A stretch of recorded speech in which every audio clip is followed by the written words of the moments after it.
tarde, então, eu sou Camila. Fiz, então, como o Dr. Brasil falou, eu fiz a residência aqui no hospital, me formei em 2011 e tenho atuado basicamente em oncogenética nos últimos anos. Hoje, então, eu vou falar sobre genética e os tumores urológicos. É sempre um desafio falar em temas tão amplos, né, em um tempo tão curto. E, então, eu tentei focar mais na importância dessa avaliação, alguns conceitos básicos e não entrar em tantos detalhes nas síndromes que não é o foco de vocês. Tá. Então, 5 a 10% de todos os cânceres diagnosticados na população em geral são devidos à síndrome de predisposição hereditária ao câncer.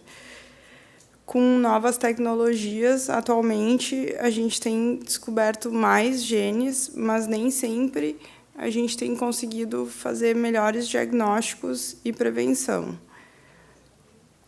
O que são essas síndromes de predisposição hereditária ao câncer? São síndromes que são mutações que ocorrem em genes, uma linha de germinativas de genes de predisposição ao câncer. Esses genes são genes que regulam ou o crescimento celular ou reparo de DNA. E eles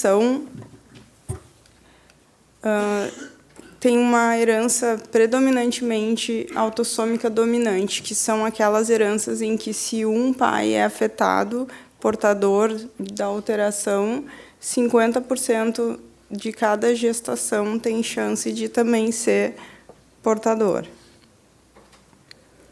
Por que é importante a gente conseguir identificar esses pacientes com essa síndrome de predisposição hereditária ao câncer? Porque temos atualmente intervenções de redução de risco eficazes que têm um impacto na mortalidade para vários tumores. Temos agora cada vez mais terapias específicas e, além disso, identificação de portadores em risco, ou seja, para cada pessoa daquela família identificada como portadora de uma síndrome, a gente pode, no mínimo, ajudar 4 pessoas a saber do risco e fazer uma prevenção. Até pouco tempo, as avaliações genéticas serviam mais para prevenção e redução de risco. Agora, com a terapia-alvo cada vez mais sendo desenvolvida, a gente tem sido mais requisitado para ajudar em algumas condutas também. Gostaria de lembrar, então, que a história familiar é uma parte muito importante da avaliação genética. Eu sei que, muitas vezes, esse paciente que vem encaminhado por um câncer, na verdade, ele tem toda uma outra história, né, que a gente não consegue ver numa consulta rápida, numa consulta comum. Gosto de lembrar que a gente nunca pode só pensar naquele câncer que a gente está vendo na frente. Por exemplo, o ginecologista que pergunta para aquela paciente se ela tem história mais de câncer de mama, ovário, endométrio, e não lembra de perguntar a história de cólon, história de pâncreas na família, e esses dados são importantes para a gente tomar algumas decisões e, inclusive, redução de risco, quando bem identificado. Então, esse aqui é a diferença de um heredograma, então, feito em uma consulta, em que as perguntas não são genéricas, né? Existe algum caso de câncer na família.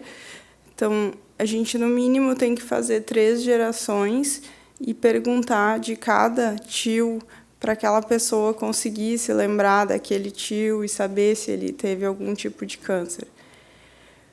Hoje em dia, eu sei que com painéis de genes, a gente tem sido menos exigido em tentar, na consulta, na primeira consulta, tomar a decisão de qual gene testar, de qual síndrome suspeitar.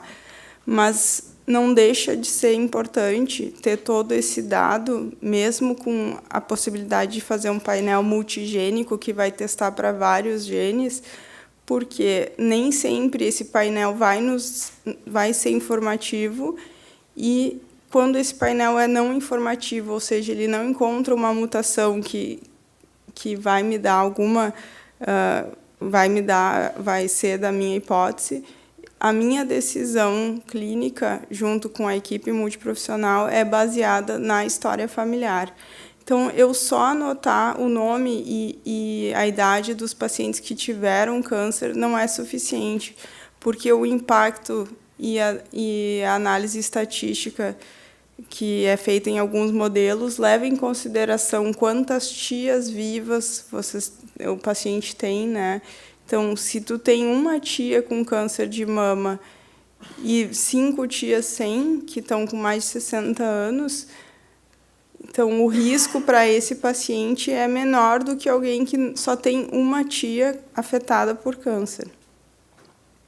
Aqui a gente consegue ver, assim, por exemplo, próstata, mama e mama pré-menopáusico. A gente pode pensar em HBOC, que seriam mutações nos genes BRCA1, BRCA2, levando em consideração o sistema nervoso central, sarcoma ósseo, próstata e mama pré-menopáusico também, síndrome de Li-Fraumeni. Então, não é só uma hipótese, e claro que hoje em dia, com os painéis, tem sido mais fácil tomar essa decisão de quais genes testar. Então, falando em tumores urológicos, vou falar, então, assim, os principais, na verdade, são para a síndrome de predisposição hereditária ao câncer, é o câncer de próstata, urotelial, testicular e o renal.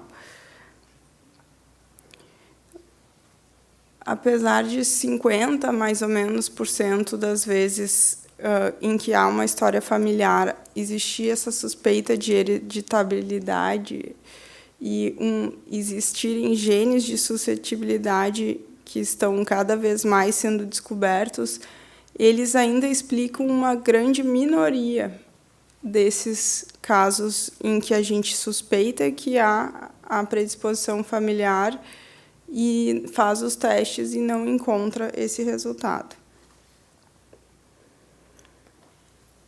Em 2014, um grupo de aconselhadores genéticos dos Estados Unidos fez uma compilação, então, e montou um protocolo de quando encaminhar cada paciente com determinados tipos de tumores para avaliação genética. No câncer renal, quando for células claras, qualquer paciente que tenha diagnóstico antes dos 50 anos, qualquer paciente que tenha câncer bilateral ou multifocal, ou que tenha um ou mais familiares também com células claras renais. A maior suspeita é von Hippel-Lindau, que é uma síndrome de predisposição hereditária com mutação no gene VHL. Todos os outros tumores renais com histologia não células claras, como oncocitomas, cromófobos, também têm indicação de avaliação independente da idade e história familiar. Claro que, se associado principalmente à idade jovem e, eventualmente, algumas outras alterações de síndromes que são mais dismórficas e associadas com alterações de pele, macrocefalias, como Cowden, ou Birchhog do B, ou leiomiomatose, a hipótese é maior, mas pelo protocolo e guideline já existe a indicação de fazer uma avaliação genética. Quando a gente tem, então, quando tem um câncer urotelial, então, células transicionais, associado a outros tumores como cólon, também suspeita de síndrome de Lynch, uma avaliação genética necessária. Pensando, então, vou focar mais em próstata e rim. Um estudo, em 2016, avaliou 692 homens com câncer de próstata metastático não selecionados para a história familiar e encontrou que 11% carregavam uma mutação em algum dos genes e, principalmente, como esperado, BRCA2. Lembrar que BRCA2, né, ou BRCA1 são o câncer de mama e ovário hereditário, tem um risco cumulativo até os 80 anos para desenvolver câncer de próstata de 33%, ou seja, 23 vezes maior que o risco populacional.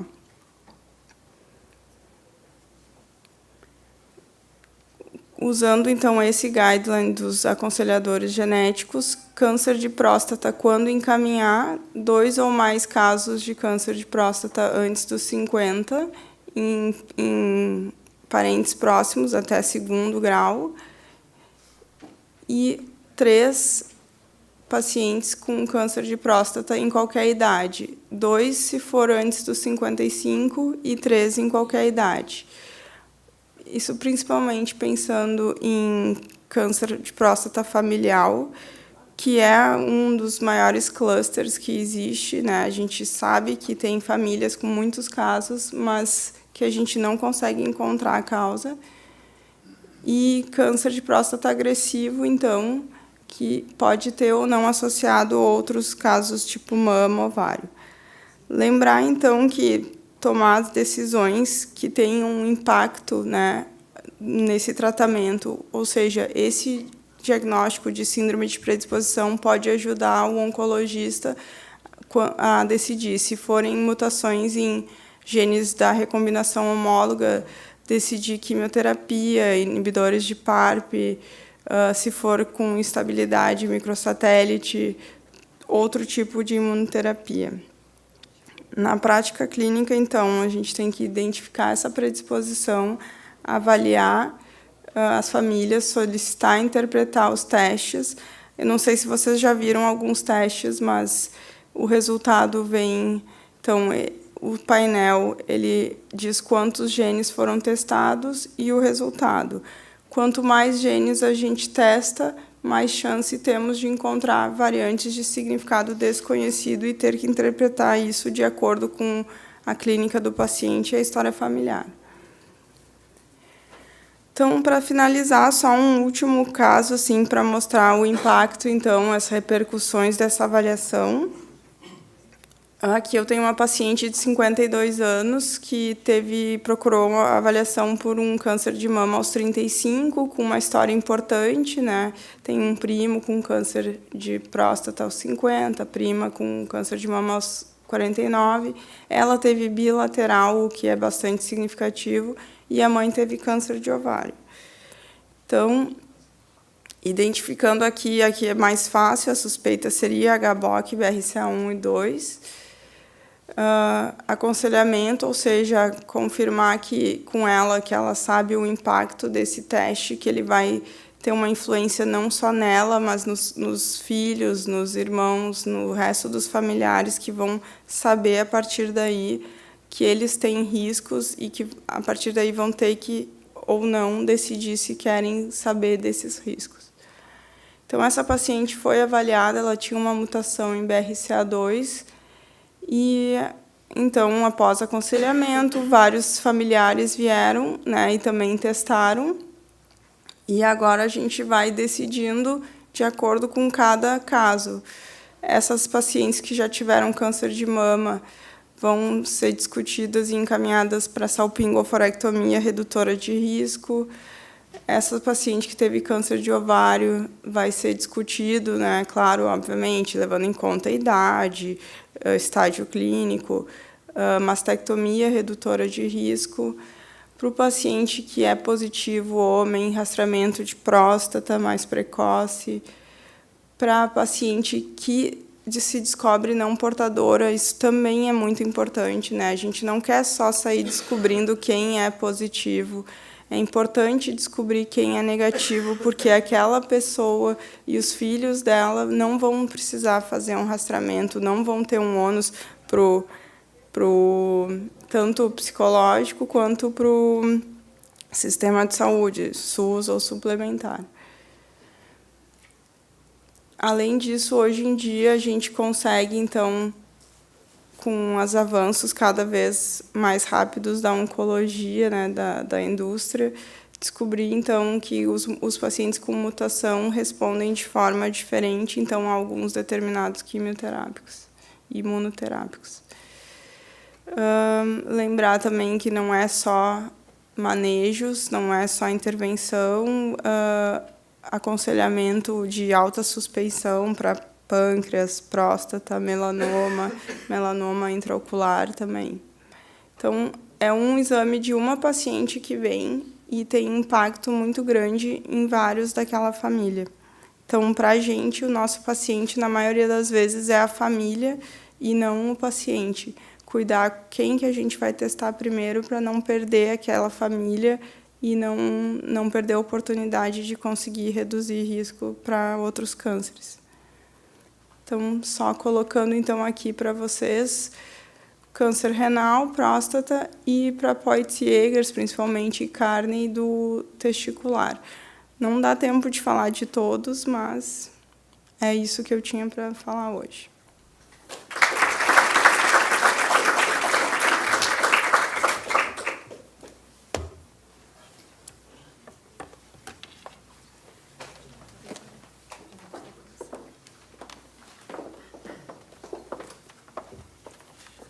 Muito bem. Só para avisar, a gente vai fazer um ajustezinho ali no programa.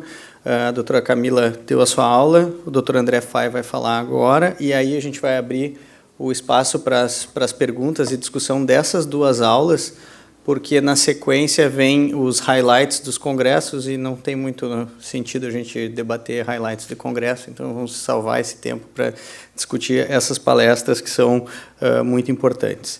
Então, eu gostaria de chamar na sequência o Dr. André Fay para falar sobre imuno-oncologia na urologia. O Dr. André Fay, eu vou tentar resumir aqui porque veio todo o Lattes, André. Então, é médico oncologista, chefe do serviço de oncologia do Hospital da PUC, Hospital São Lucas da PUC, aqui nossa instituição parceira, e é um visiting professor no Dana-Farber Cancer Institute da Harvard Medical School e um colega da oncologia do Hospital Moinhos de Vento, com quem a gente tem a satisfação de trabalhar. André, muito obrigado pela tua presença. Por favor. Obrigado, Brasil. Boa tarde a todos. É um prazer muito grande para mim estar aqui. Eu queria agradecer muito a organização desse evento e, de fato, eu concordo com a abertura desse simpósio. Eu acho que faltava no nosso meio um simpósio desse nível para que a gente possa discutir uro-oncologia em todos os seus aspectos. Então, eu queria, de fato, parabenizar a todos, porque essa é uma grande iniciativa que eu acho que agrega e acrescenta para todos nós. Obrigado. O meu desafio, então, nos próximos 20 minutos, é tentar trazer para vocês alguns conceitos de imunoterapia nas neoplasias geniturinárias. É um tanto quanto desafiador, né? Certamente o tema em que a gente fica mais entusiasmado é a nova imunoterapia, que eu vou tentar mostrar para vocês, e eu vou focar dentro dos tumores urológicos em câncer de próstata, câncer de rim e câncer de bexiga. Existem muitos dados nessas patologias e eu tentei selecionar algumas informações relevantes nesse sentido. De fato, a imunoterapia é talvez o maior avanço da ciência nos últimos anos. Isso é capa da Science, da Nature, nos últimos anos, mostrando o impacto que o desenvolvimento de imunoterapia, ou seja, drogas que ativam o sistema imunológico para combater o câncer, modificaram de forma dramática a maneira com que a gente trata diversos tipos de câncer, e a uro-oncologia está absolutamente envolvida dentro desse cenário. Rapidamente, para que a gente possa abordar todos os temas, vamos começar em câncer de próstata. Esse é um estudo extremamente interessante que avalia o impacto da terapia de privação androgênica em pacientes na biópsia e após no material da prostatectomia em pacientes que receberam terapia de deprivação androgênica. E quando a gente olha, na verdade, a população de linfocitária, de células T, de células imunológicas, a gente vê que existe uma modificação bastante importante no componente inflamatório desse tumor. Ou seja, fato é que existe um papel do sistema imunológico no câncer de próstata e os tratamentos que a gente faz aqui também impactam nesse sentido. A gente sabe que existe um racional bastante interessante para desenvolver imunoterapia em câncer de próstata, porque essa é uma doença caracterizada por diversos antígenos específicos do câncer de próstata e que, eventualmente, são base para o desenvolvimento de vacinas. E aqui a gente se depara, então, com a primeira imunoterapia aprovada. em tumores geniturinários, que é uma droga que se chama Sipuleucel-T, que foi aprovada em 2010. É uma droga aprovada só nos Estados Unidos, não é aprovada na Europa e em outros países. E essa é, na verdade, o primeiro dado que nós temos de imunoterapia em câncer de próstata que aumentou a sobrevida desses pacientes, de pacientes com doença resistente à castração. Esta é uma medicação que, na verdade, é uma vacina, onde tem um mecanismo de ação bastante complexo, onde é exposto um antígeno específico, se faz uma aférese de células mononucleares, se expõe essas células mononucleares in vitro a um determinado antígeno prostático, existe uma ativação in vitro dessas células e se reinfunde, então, né, células inflamatórias que identificaram esse antígeno no paciente para que haja, então, um reconhecimento das células tumorais e, então, um ataque do sistema imune a essas células.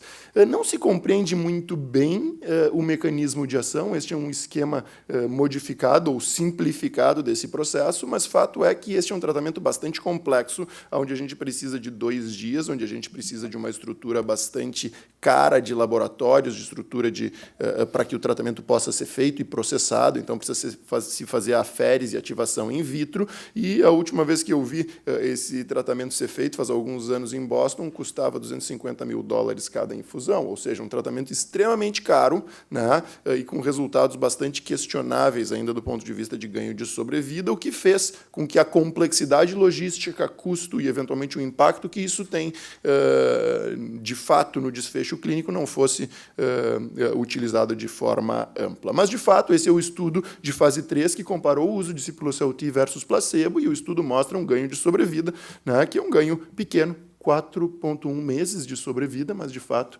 existe um ganho estatisticamente significativo nesse estudo.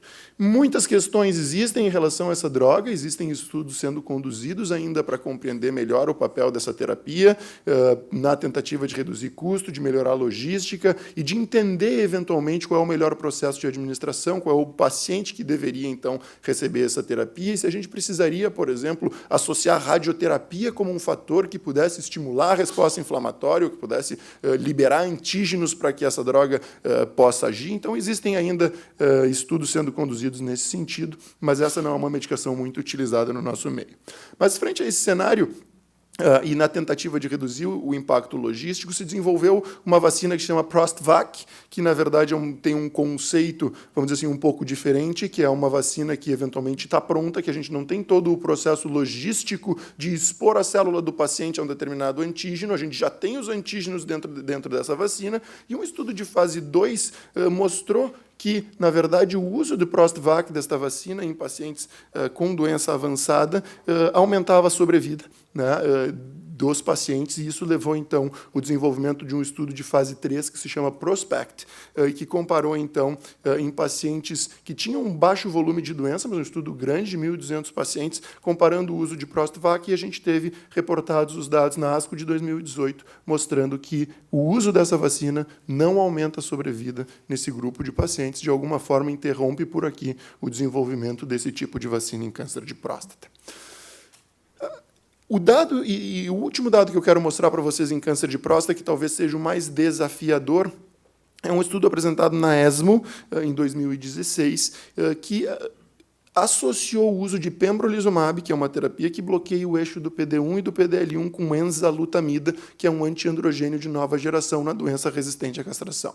E o conceito que está por trás disso aqui é que o uso do antiandrogênio poderia fazer uma hiperexpressão do PDL1 na membrana celular e, eventualmente, proporcionar ou facilitar a função da imunoterapia. Eu vou mostrar para vocês logo adiante como é que o pembrolizumab funciona e vocês talvez compreendam um pouco melhor, mas, na verdade, então, a associação de um antiandrogênio com uma imunoterapia, de fato, mostrou respostas muito significativas em pacientes politratados, que eventualmente já não tinham mais alternativas de tratamento, e isto, então, levou ao desenvolvimento de um estudo de fase 3, que está aberto agora, testando a combinação de um antiandrogênio com uma imunoterapia, que é o pembrolizumab.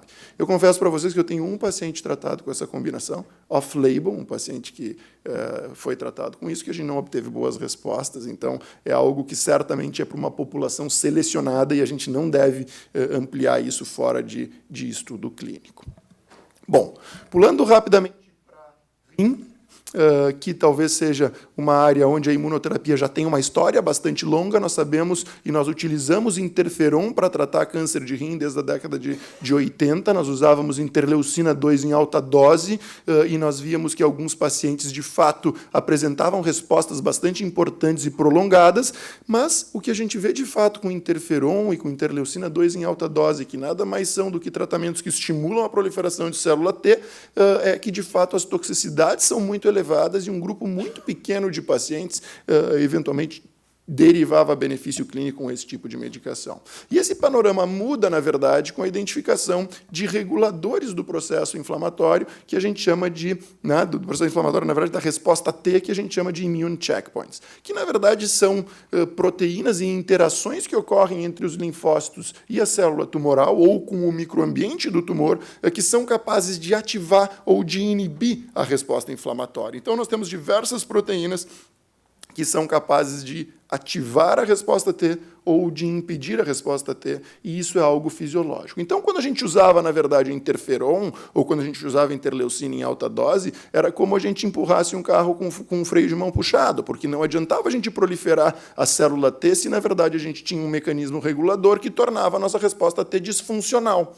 E quando a gente aprendeu, então, que se a gente pudesse manipular estes reguladores da imunidade, os immune checkpoints, a gente poderia, então, manter uma resposta T ativada. Isso trouxe um panorama diferente para o desenvolvimento da imunoterapia, e essa é a nova era. Então, eu tive o prazer de trabalhar com esse cara, que se chama Gordon Freeman, Dana-Farber, que foi um dos pesquisadores que descreveu a proteína do PD-1 e do PDL1 e o papel inibitório dessa via ao sistema imunológico, ou seja, a interação do PD-1 e do PDL1 inibe a resposta T fisiologicamente no nosso organismo. Então, imaginem que nós temos uma célula tumoral ou uma célula dendrítica, e essa célula T, então, tem um antígeno, essa célula tumoral apresenta o seu antígeno para uma célula T, que vem ativada, reconhece esse antígeno, e o intuito dessa célula é gerar morte celular. Entretanto, a interação desses reguladores de imunidade quando ocorrem, inibem a resposta de célula T, e este, então, é um mecanismo que o tumor adquiriu para manter sobrevivência. Então, foram desenvolvidos anticorpos monoclonais, terapias que bloqueiam essa interação dos reguladores da imunidade, que mantém a célula T ativada com o intuito, então, de gerar morte celular. Pembrolizumab, que nós falamos anteriormente, é uma droga bloqueando essa via, ou seja, talvez também tenha um papel lá no câncer de próstata. E esse é o estudo que foi apresentado em 2015 na ASCO e que aprovou a primeira imunoterapia no tratamento de câncer de rim e que tornou o nivolumab a segunda linha padrão, ou seja, o tratamento padrão naqueles pacientes que falharam ao tratamento antiangiogênico, que nós sabemos que é efetivo nesse tipo de doença. Esse é um estudo de fase 3, que a gente chama de Checkmate 025, que comparou o uso de nivolumab, uma terapia bloqueando esse eixo, com o everolimus, que era uma terapia padrão, e a gente vê, então, um ganho de sobrevida bastante importante nesse processo. Esse, para mim, é o gráfico mais interessante para que a gente entenda o papel dessas drogas. Então, cada linha azul, na verdade, é um paciente que respondeu ao nivolumab e cada linha amarela é um paciente que respondeu ao everolimus. Então, a gente chama isso de swimming plot, né, o gráfico dos nadadores. As bolinhas brancas que vocês enxergam é o tempo onde a resposta desse paciente aconteceu, tá certo? E as setinhas pretas significam aqueles pacientes que continuam tendo resposta ao tratamento no momento da análise. Então, algumas conclusões a gente chega aqui. Um número muito maior de pacientes responde à imunoterapia do que as terapias-alvo que nós tínhamos nessa segunda linha. Nós vemos que as respostas são, na sua maioria, respostas precoces, ocorrem cedo ao início do tratamento, mas existem algumas respostas que podem ser tardias, e a gente entra aqui num conceito de pseudoprogressão, que é algo complexo que eu não gostaria de abordar, mas o que chama atenção aqui é que alguns pacientes onde vocês veem as linhas vermelhas, são pacientes que interromperam o tratamento por algum motivo que não progressão de doença. Então, é um paciente por toxicidade ou porque pararam de receber a droga, e alguns desses pacientes continuam respondendo à imunoterapia. E aqui vem um conceito de memória imunológica, ou seja, esses pacientes podem permanecer tendo respostas mesmo após interromper o uso desse tipo de medicação. O dado interessante em relação a isso é uma atualização que também foi publicada na ASCO de 2016, dos estudos iniciais, dos estudos de fase 1 e de fase 2 que testaram essas terapias. E o que a gente vê aqui é que depois de 4 ou 5 anos nós temos em torno de 30% dos pacientes mantendo resposta. E isso, na verdade, é o conceito importante. A gente sabe que essa é uma terapia que, como vocês viram anteriormente, ela não funciona para todos os pacientes, ou seja, nós temos uma taxa de resposta de 25%. Ou seja, 75% dos pacientes não respondem a esse tipo de estratégia, mas naqueles pacientes que respondem, a gente costuma ter respostas duradouras e respostas prolongadas, e é isso que a gente tem visto com o uso de imunoterapia e que nos entusiasma com o uso desse tipo de droga. A grande pergunta é, se eu digo para vocês que, na verdade, só 25% dos pacientes respondem, e que 75% dos pacientes não vão responder a essas estratégias, a gente pensa como é que a gente pode melhorar essas respostas e fazer que esses outros 75% dos pacientes tenham alguma resposta a esse tipo de estratégia. E a gente observa, né, diferentes vias de sinalização que estão, vamos dizer assim, alteradas ou que poderiam ser utilizadas no câncer renal, e aqui é um conceito de a gente utilizar outras vias de ativação do sistema imunológico. Então, a gente sabe que existem várias maneiras de manter o sistema imunológico ativado, né? Então, a gente está falando de uma terapia específica, que é o bloqueio da via do PD1 e do seu ligante, do PDL1, mas existem diversas outras moléculas que são capazes de ativar o sistema imunológico ou, bloqueando a inibição, manter a resposta T ativada. Então, se testou a combinação de duas dessas vias, que são inibidores do CTLA4 e inibidores do PDL1. Então, o ipilimumab, que é uma droga tradicionalmente desenvolvida para o tratamento do melanoma, foi combinado com o nivolumab em um estudo de fase 3 em primeira linha de tratamento, comparado com o sunitinib, que é a terapia antiangiogênica padrão que os nossos pacientes geralmente recebem quando têm doença metastática. O que a gente observa é que numa população de risco intermediário ou de risco desfavorável, de prognóstico desfavorável, o uso de imunoterapia combinada aumenta a sobrevida de forma bastante significativa. E este provavelmente vai ser um novo estándar de tratamento para pacientes com câncer renal metastático nessa população de risco. Um resultado bastante significativo do ponto de vista de sobrevida global. A outra maneira é a gente pensar que talvez a combinação de terapia antiangiogênica ou de terapia anti-VEGF, que nós sabemos que são drogas extremamente ativas nesse cenário, com a imunoterapia poderia aumentar a resposta. A gente tem diversos dados do ponto de vista laboratorial, que eventualmente nos mostram em modelos experimentais que essa combinação é ativa, e isso foi testado em diversas formas e eventualmente vai ser o novo esquema de tratamento ou a nova estratégia de tratamento para pacientes com câncer renal. Esse é um estudo de fase 3, também de primeira linha, que comparou uma terapia antiangiogênica, que é o bevacizumab, com o atezolizumab, que é uma terapia bloqueando o eixo do PD1 e PDL1, comparado com o sunitinib. Esse é um estudo de fase 3, e quando a gente observa os dados de sobrevida livre de progressão numa população que expressa o PDL1, a gente vê que esse estudo é positivo. Esse estudo ainda não está maduro em relação aos dados de sobrevida global,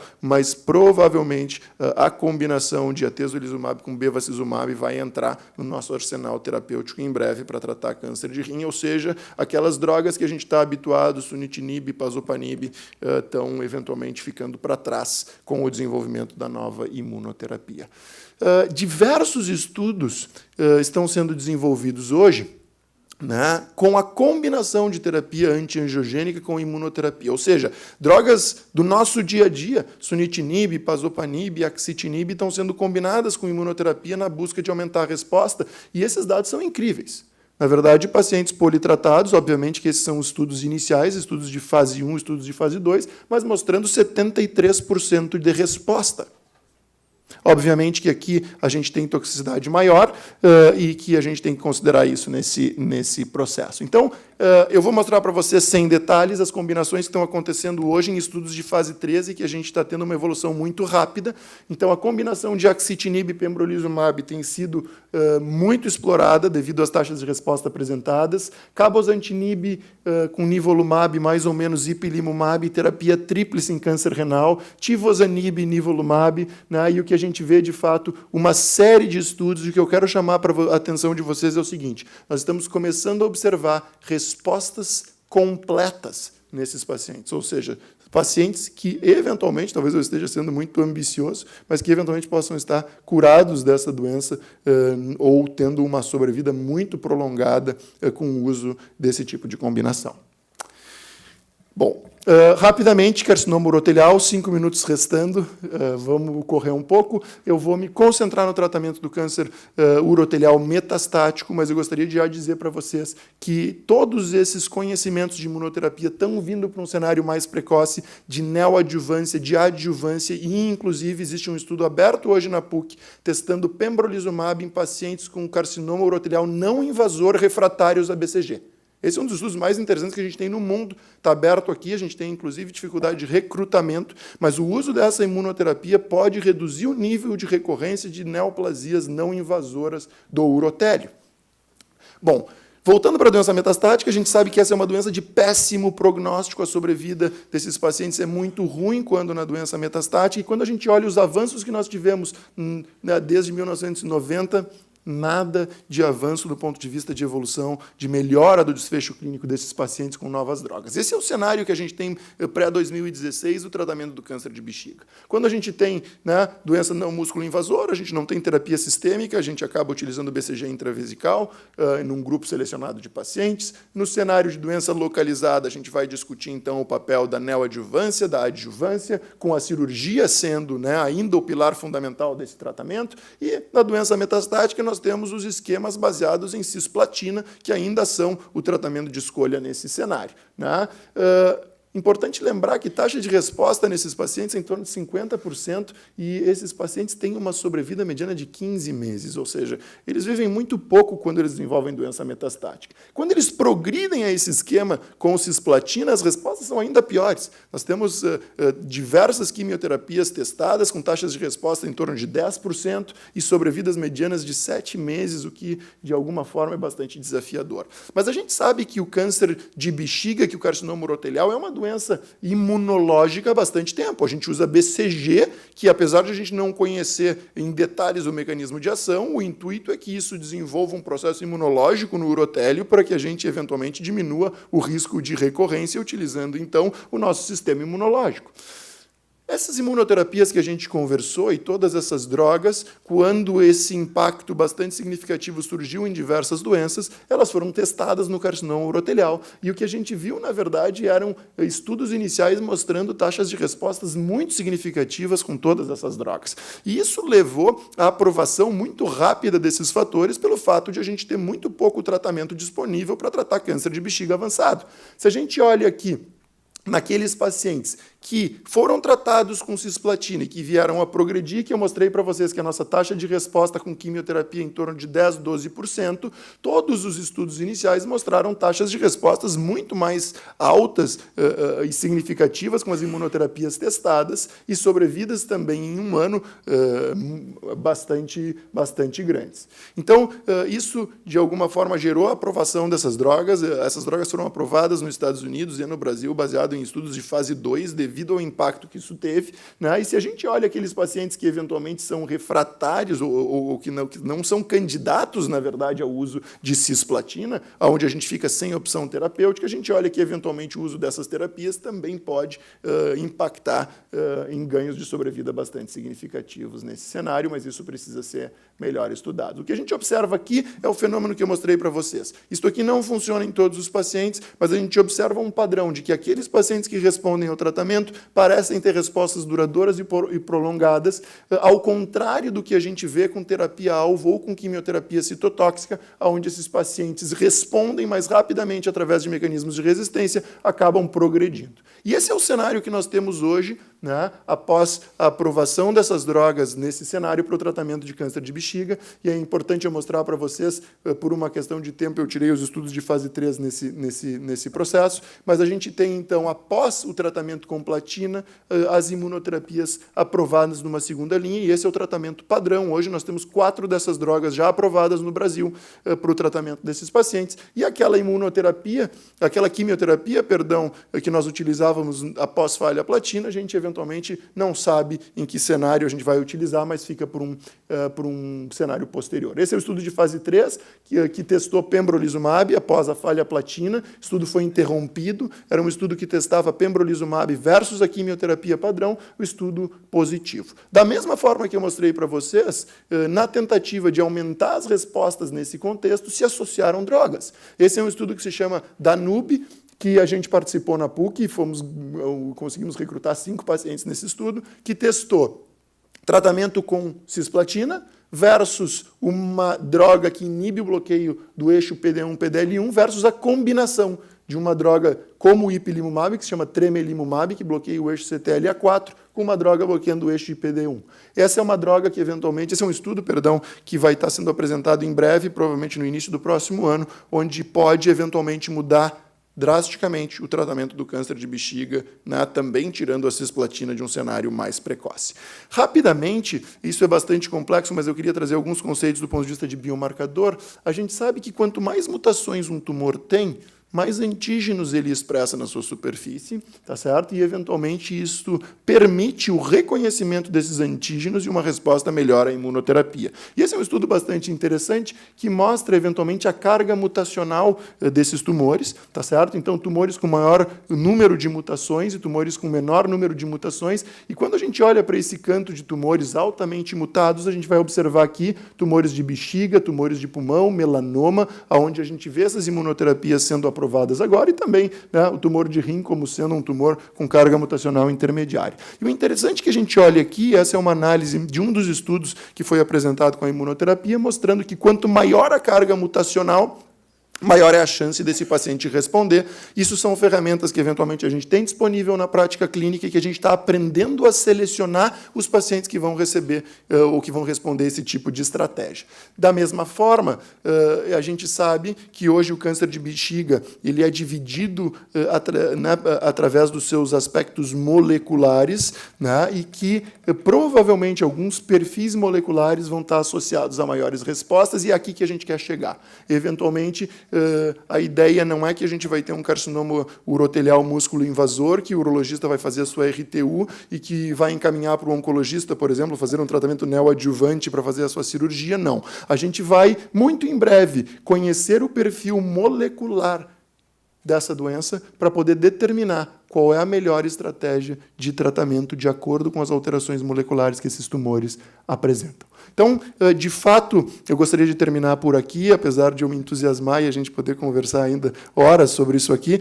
mas, na verdade, de fato, a imunoterapia está revolucionando e está modificando a maneira com que a gente trata tumores urológicos. Esse é um conhecimento novo e que todo esse conhecimento que a gente está trazendo da doença avançada, da doença metastática, ele está vindo para um cenário mais precoce, né, e a gente tem que estar atento, eventualmente, para as modificações que a gente vai ter no tratamento. E existe um campo absolutamente aberto, que é o que a gente chama de imuno-oncologia de precisão, que é o desenvolvimento de biomarcadores, alterações moleculares que, eventualmente, possam nos ajudar a selecionar o paciente que vai responder a essa estratégia. E eu termino com um slide que eu roubei do Dr. Gordon Freeman, do Dana-Farber, quando ele dava aula sobre imunoterapia, onde ele dizia que, eventualmente, os tratamentos imunoterápicos, eles eram capazes de, em um grupo pequeno de pacientes, ter respostas prolongadas e que as terapias-alvo, eventualmente, seriam capazes de produzir respostas mais rápidas, mas menos duráveis, e ele dizia que provavelmente a combinação de terapias seria o futuro nesse cenário, e eu acredito que é para este caminho que nós estamos indo. Muito obrigado.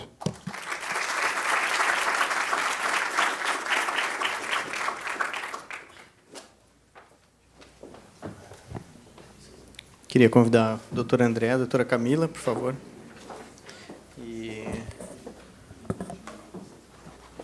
Questionamentos, perguntas? Alguém tem alguma colocação?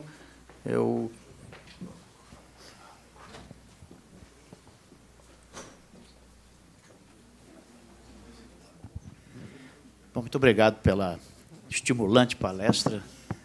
É interessante ver esse entusiasmo e certamente eu aprovo isso. Nossa instituição na McGill, nós temos um estudo em andamento agora que é o uso de radioquimioterapia e atezolizumab para câncer de bexiga. É o tratamento conservador do câncer da bexiga. E existe outro estudo, o SOC está começando também um estudo para tratamento de preservação. Mas a maior ênfase foi na doença metastática, que é a doença que geralmente mata o paciente. E nós sabemos que existe, hoje em dia, o chamado efeito episcopal, que é o uso da radioterapia estimulando, como você próprio mencionou, essas alterações fora da área que está sendo irradiada. Você tem algum conhecimento que isso está sendo feito na doença metastática também? Obrigado pelo questionamento. A resposta é sim. Tá certo? Então, na verdade, a ideia de trazer os dados da doença metastática, eu acredito que o conhecimento, de alguma forma, ele vem da doença metastática para um cenário mais precoce. O efeito episcopal tem sido estudado na doença metastática. O conhecimento que nós temos, na verdade, é que são casos, vamos dizer assim, né, anedóticos, entre aspas, ou seja, um grupo muito pequeno de pacientes que, eventualmente, faz radioterapia e, eventualmente, vai ter resposta em outros sítios. Né? O conceito por trás disso é que, eventualmente, com a radioterapia, a gente poderia gerar morte celular e liberação de antígenos na circulação sanguínea para o reconhecimento do sistema imunológico e, eventualmente, ativação do sistema imune, mas, na prática clínica, a gente não vê essas respostas em diferentes sítios. Né? Então, a gente conhece pouco, eventualmente, sobre isso. A Marta está aqui, eventualmente, pode me ajudar nesse cenário, mas tem diversos estudos testando isso, sim, né? Tanto na doença localizada, como preservação, como tu bem citou, quanto na doença metastática, eventualmente, em pacientes refratários. Baseado nesse conceito, a gente faz isso na prática clínica, eventualmente, por exemplo, em alguns pacientes que têm uma metástase óssea dolorosa, que estão em tratamento, mas que eventualmente tem alguma justificativa para um tratamento radioterápico, e a experiência que a gente tem é que, eventualmente, a radioterapia não desencadeia grandes respostas à imunoterapia. Então, a gente tem que compreender melhor esse fenômeno ainda para poder recomendar ele na prática. Alguma outra pergunta? Algum questionamento adicional? Queria fazer uma pergunta para a doutora Camila. No fim, a aula era um questionamento sobre quando encaminhar um paciente com neoplasia urológica para avaliação genética, né? Mas tu mesma falaste que a avaliação genética, uma vez que existe uma história familiar sugestiva ou até um interesse, né, ela pode acontecer em qualquer circunstância, em qualquer idade. Do ponto de vista prático, por exemplo, semana passada atendi um paciente com esclerose tuberosa, com 34 anos, que pela primeira vez tinha feito um exame de imagem do abdômen e, além dos angiomilipomas, tinha uma lesão sólida diferente do resto dos angiomilipomas, provavelmente uma neoplasia primária. Né? Quem que deve levantar essa suspeição ou indicar uma avaliação para o paciente em geral? É o pediatra, já que é em qualquer idade? Quem é a pessoa, ou somente quando alguém da família tem uma neoplasia ou um histórico familiar muito forte, com aquelas famílias que já se reconhecem como famílias neoplásicas, entre aspas, e que tu deve recomendar a avaliação? Quem, de fato, deve liderar isso do ponto de vista populacional? É uma pergunta difícil, porque, na verdade, idealmente, a avaliação genética deveria estar dentro do sistema de saúde, né, público, de prevenção. Uma avaliação daquela família seria o ideal. Então, de poder identificar, por exemplo, esclerose tuberosa tem lesões de pele. O pediatra deveria ter visto, um dermato deveria ter visto, e suspeitado, e encaminhado. Então, na verdade, como em todas as áreas, tem muitas falhas, né, por falta de conhecimento ou por sempre achar que não é nada. Então, o pediatra deveria fazer esse encaminhamento quando tem algum tumor na infância, principalmente. Qualquer criança com tumor na infância e pelo menos um câncer na família tem indicação. Adrenocortical, por exemplo, independente da idade, tem indicação de avaliação por uma suspeita de Li-Fraumeni. Mama, antes dos 45, independente da história familiar, tem indicação. Então, assim, muitas vezes o paciente não chega, às vezes os colegas encaminham, mas nem sempre o paciente tem o interesse ou o entendimento da importância dessa avaliação. Então, na verdade, é uma resposta que é multifatorial, né? Essa falta de o paciente chegar no geneticista. Eu queria só complementar e, na verdade, fazer uma pergunta para a Camila.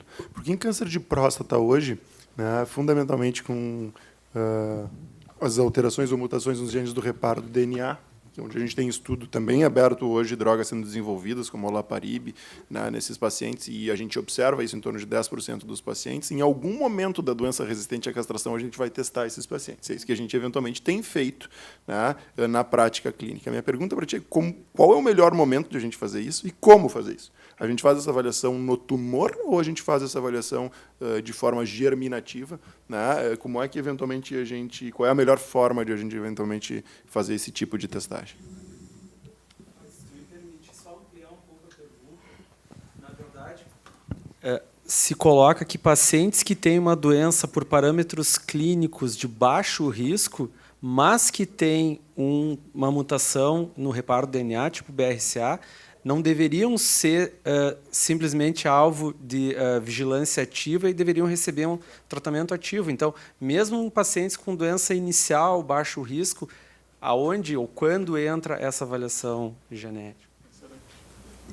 Bom, sobre germinativa e somática, para mim, como geneticista, eu prefiro que o paciente seja testado germinativo, porque o meu objetivo não é só ajudar aquele paciente, mas sim a família. Do ponto de vista de tratamento, né, se tu vai decidir ou não, se viu que, por exemplo, o olaparib, se tu tem uma mutação somática, a princípio tu responde igual a quem tem germinativa. Então, se a opção realmente final fosse indicar o tratamento, mesmo alguém com uma mutação, sem mutação germinativa, teria que fazer uma avaliação tumoral, apesar de a chance de ter uma mutação somática ser muito, muito baixa, sem ter a germinativa. Quando encaminhar um paciente com próstata, qualquer paciente com câncer abaixo dos 50 ou com 2 ou mais familiares, independente da idade.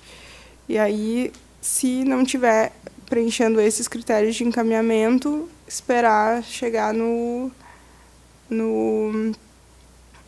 nessa falha da castração. Além disso, se o oncologista, o urologista puder perguntar também, além do câncer de próstata, se tem na família história de câncer de ovário, câncer de mama, se tem ascendência judaica, ashkenazi, também, mesmo sem uma história importante de câncer de próstata, também tem uma indicação de avaliação. Quanto tempo? Terminou o tempo, eu só queria fazer mais uma pergunta. Tu dissesse, é uma pergunta difícil. Eu sempre faço umas perguntas mais amplas, às vezes, assim, mais até de caráter filosófico. Eu queria encerrar com o André nesse sentido. Quando tu estava apresentando a tua palestra, eu estava pensando exatamente na questão da associação das drogas, né? A gente tinha simplesmente uma linha de tratamento no passado que começou a se ampliar, mas uma linha nova não substituiu a outra, né? A linha dos fatores de crescimento vasculares, epidérmicos, não acabou com a quimioterapia citotóxica e assim a imunoterapia mais moderna de nova geração também não, né? Mas aí a gente vê que as associações de protocolos em cima de um contexto que é o extremo final da doença, que é a doença metastática. Diversas estratégias, N ensaios clínicos ali.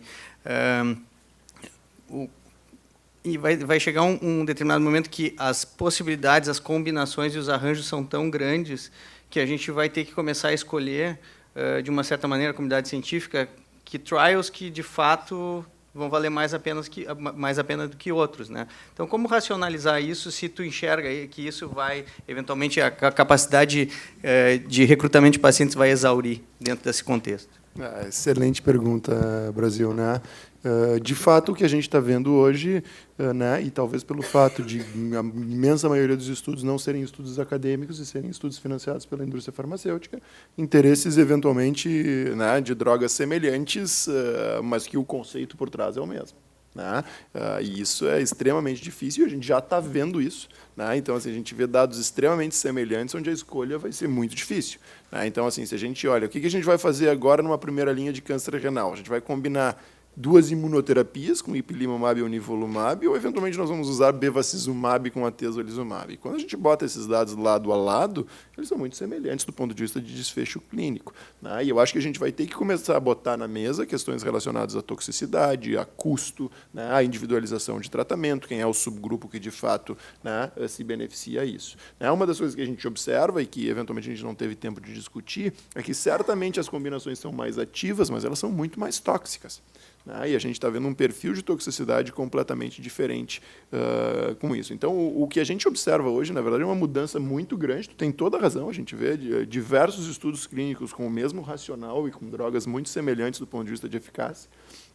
Por outro lado, algumas drogas, a combinação, por exemplo, com pazopanib e imunoterapia foi interrompida devido à toxicidade. A gente não sabe muito bem porquê, mas a gente não levou isso para frente. Da mesma forma com o sunitinib, esses estudos já ocorreram. Então, a gente vai ter que aprender aqui as melhores estratégias. Foi apresentado um estudo na ASCO esse ano, que eu não quis trazer aqui, que é o estudo de pembrolizumab monoterapia em câncer de rim, que eventualmente mostrou taxas de respostas muito semelhantes à combinação de imunoterapia.